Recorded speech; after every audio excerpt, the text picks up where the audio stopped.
En Afrique du Sud, les sociétés de sécurité privée rassurent les habitants des banlieues de Johannesburg.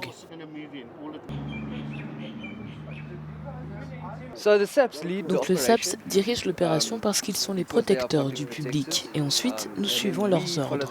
Oui, donc nous leur apportons un soutien tactique. Parce que nos gars ont une formation tactique, alors nous leur apportons une aide supplémentaire. L'Afrique du Sud n'a pas assez d'officiers de police, alors nous les aidons quand nous le pouvons. Le taux de criminalité dans le pays a été aggravé par les mesures de restriction imposées par le gouvernement dans la lutte contre la propagation du coronavirus.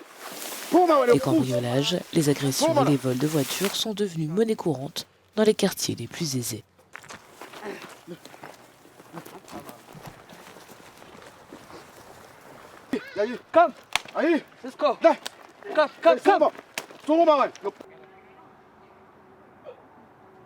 Ils vont être arrêtés. Nous allons les emmener au poste de police puis les remettre à la police. Puis ce sera à elle de faire tous les papiers. Les inculpés, puis peut-être les filtrer parce qu'ils ne sont pas de ce pays. Ils sont tous les deux du Mozambique.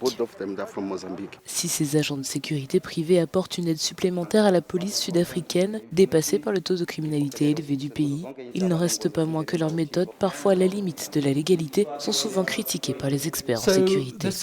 La situation, je pense, pousse les gens ou les organisations comme la police et les sociétés de sécurité privée vers une situation où ils cherchent une coopération et une alliance plus étroite en comptant les uns sur les autres, parce qu'ils font face à une situation très dangereuse là-bas. Mais il faut se poser la question de savoir dans quelle mesure cela est légal.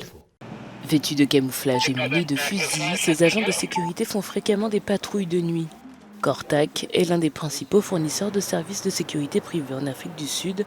Ses employés disent être nettement mieux payés que la police. Pour se qualifier, les candidats doivent avoir un permis de conduire, savoir utiliser une arme à feu et avoir un casier judiciaire vierge. Beaucoup d'entre eux sont d'anciens soldats et d'anciens gardiens de transport de fonds. Les gens vont de plus en plus s'adresser à des sociétés de sécurité privées pour leurs besoins de sécurité, ce qui n'aide pas ceux qui vivent dans les communautés les plus pauvres et qui ne peuvent pas se payer une sécurité privée. Donc en ce qui les concerne, il y a une énorme pression sur le gouvernement pour régler les problèmes avec la police.